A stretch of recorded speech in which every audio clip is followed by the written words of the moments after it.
Tonight, we interview Jason Esteves, Atlanta Public Schools board member, all about the Latino vote.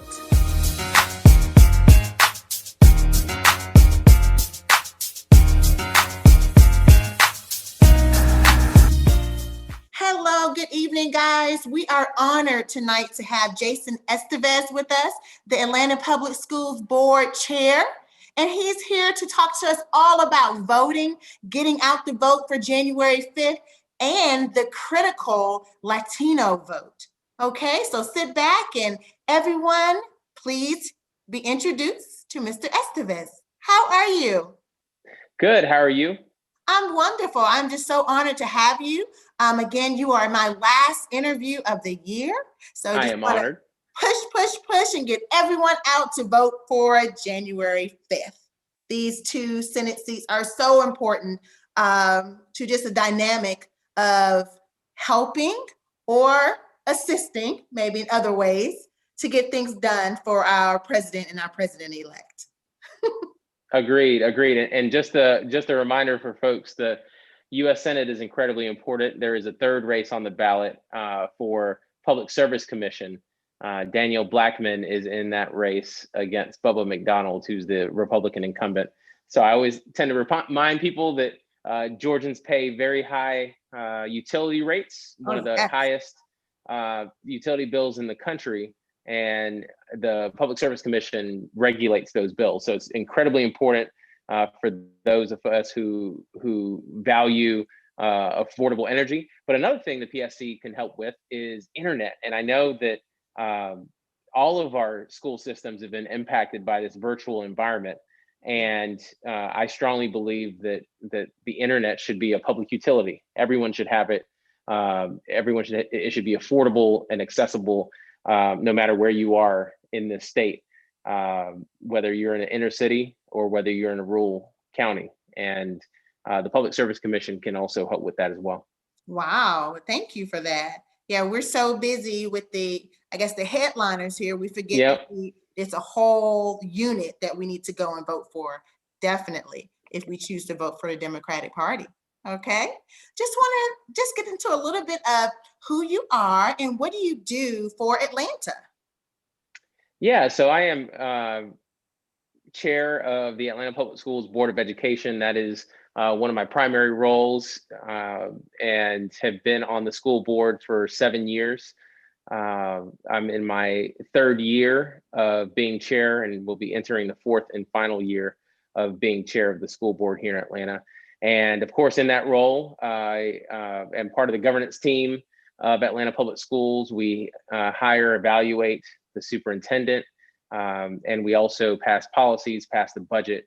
So we are very much key to the direction of the school system and support the superintendent as she implements the day-to-day work of the school system. So that's my primary role. I'm also a lawyer. So I work at Equifax here in Atlanta, but I also do a whole bunch of other things. For example, I'm treasurer of the Democratic Party of Georgia. I am part of the Georgia Association of Latino Elected Officials, which is a civic engagement group.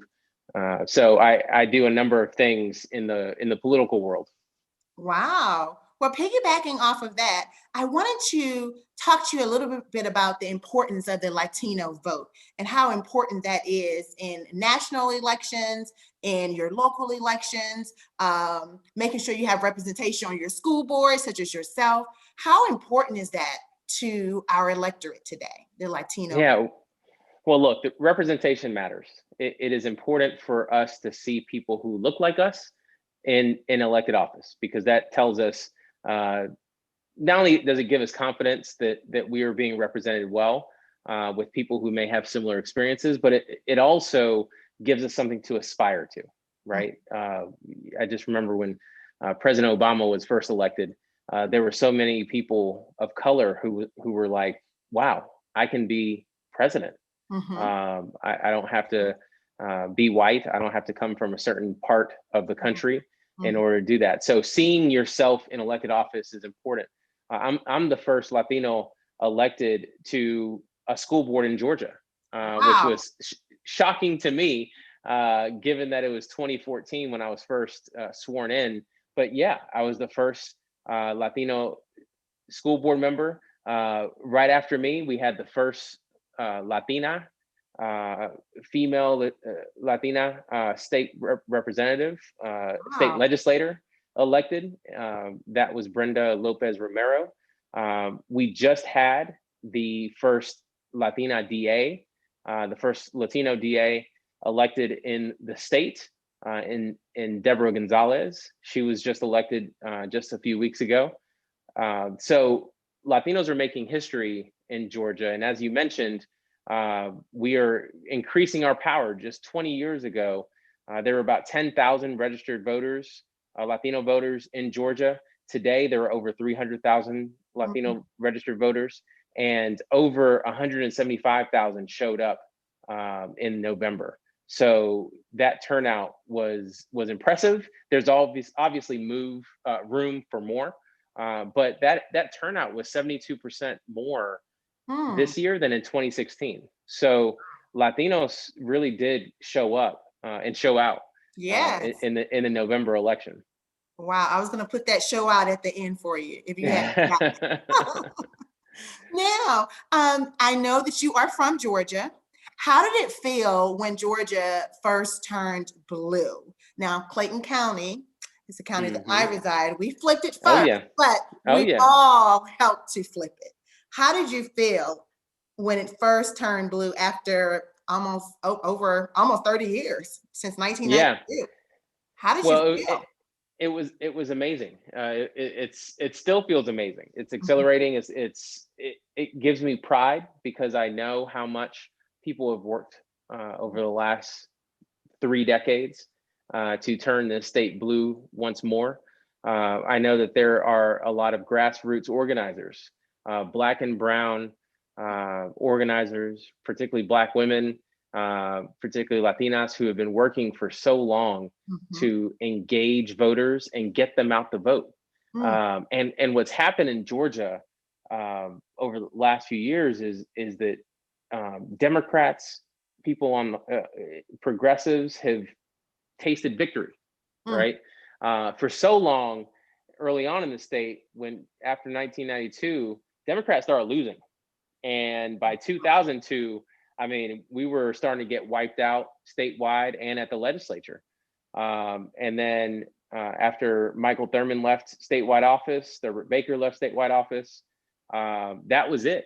Democrats were not elected to statewide office ever since, and has not won an election statewide since then. And then in 2017, we started to get small victories at the state legislative level.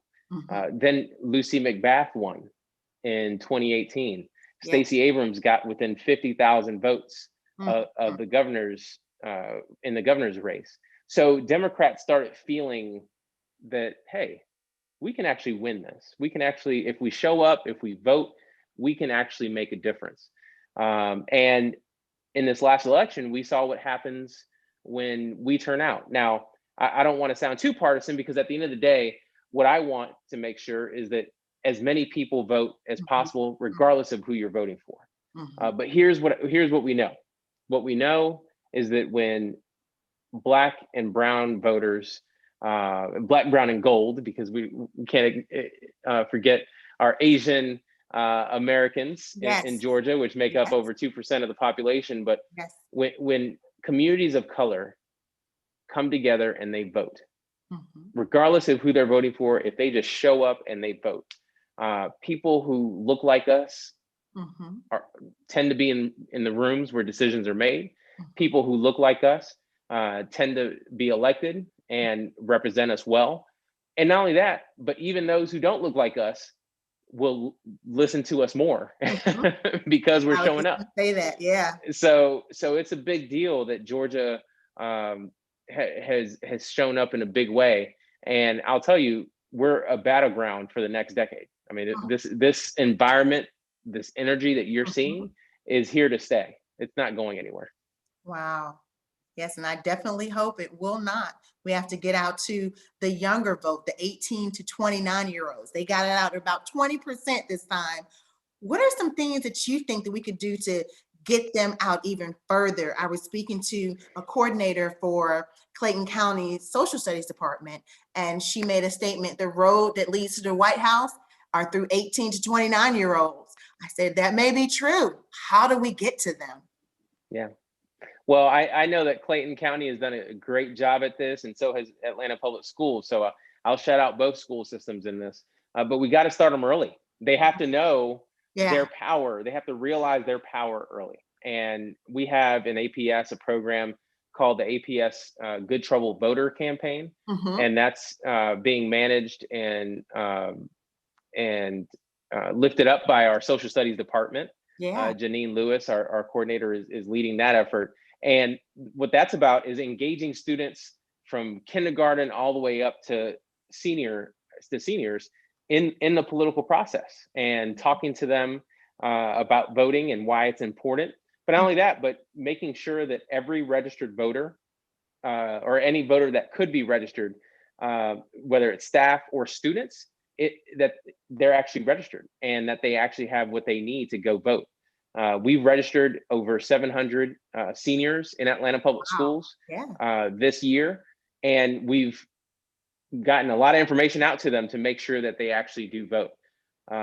So that's, to me, the best way to get 18 to 29-year-olds out is to start early, because if they start forming that habit early on of voting in every election, that habit is not going to go away.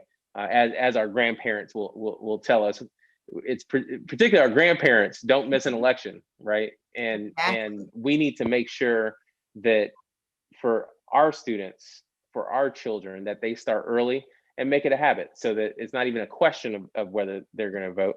It's about when they're going to go vote in an election cycle. Yeah, we have to make it hot, as the young people say. I wonder if they still say that. Oh, anyway. In closing, I would love for you to tell us some, I guess, a great saying maybe to some Latino students, maybe in APS or around those 18 to 20-year-olds that we're trying to get to vote, something that they understand in Spanish and get them out to the polls. Yeah, so I'll put too much pressure on you. No, it's okay. So I'll something light. I'll briefly say that nuestra comunidad latina, latino, tenemos el poder.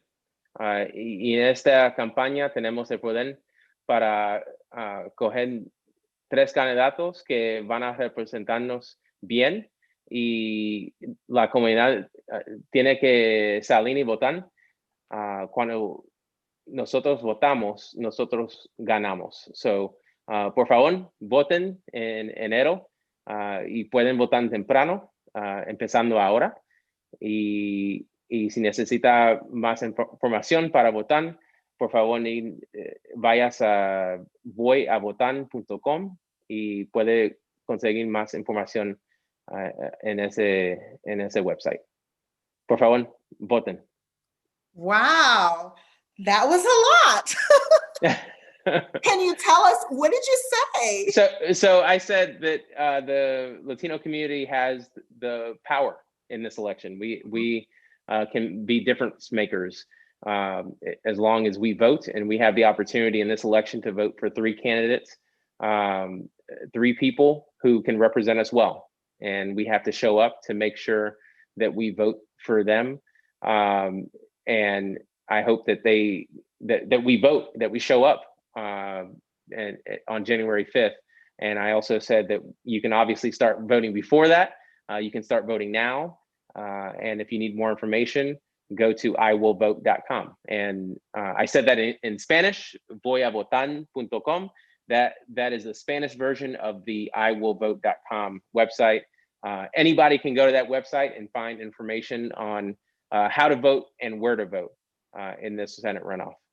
Wow, I didn't have to worry about you being shy or caught off guard or anything.